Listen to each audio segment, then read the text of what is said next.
Welcome to Political Lunch. It's November 27, and I'm Robert Millis with your Tuesday snack. Because you're watching Political Lunch, I'm sure many of you already understand that California is one of the most valuable states for a party to win in 2008. Like many states, if a party wins a majority in California, all of that state's electoral college votes go behind that party's candidate. Now, if you don't entirely understand the electoral college process, don't worry about it. Most of America really doesn't. So here's a basic recap.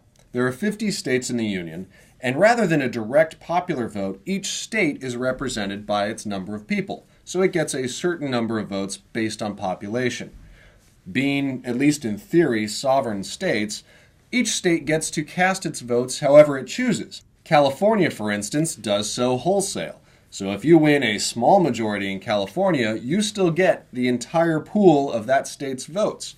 Other states, for instance Maine, divide up the votes based on election districts. So if one district votes Democrat, one votes Republican, you get an even number and they cross each other out effectively. Being that California is such a valuable state and that it tends to lean Democratic, there are some Republican efforts to change the system in California and divide the votes up.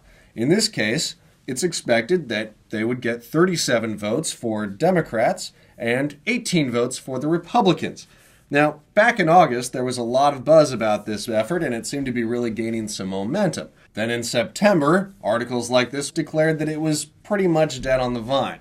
And now a new wave of fundraising to support the effort seems to be working, so it's back to front page news for California, and the ballot measure should be voted on next year before the November election.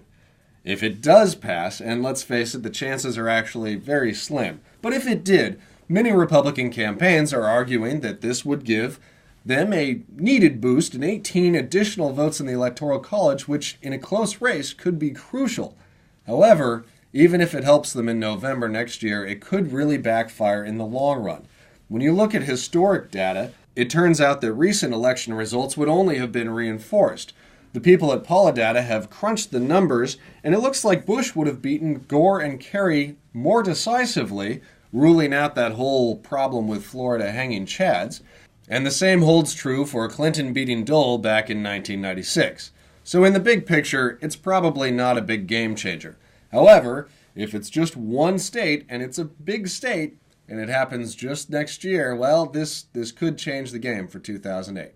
But regardless of what happens in California, the Electoral College will continue to come under fire anytime that there's a close election. Now, if you want to know more about how the process works and really take a close look at it, visit the National Archives website at archives.gov and search for Electoral College. The site explains the system well and has great tools for teachers and even just for nerds like me who want to play out every scenario on their little Electoral College calculator. That's it for me today. I'm back here tomorrow with Will. Thanks very much for watching, and don't forget to subscribe.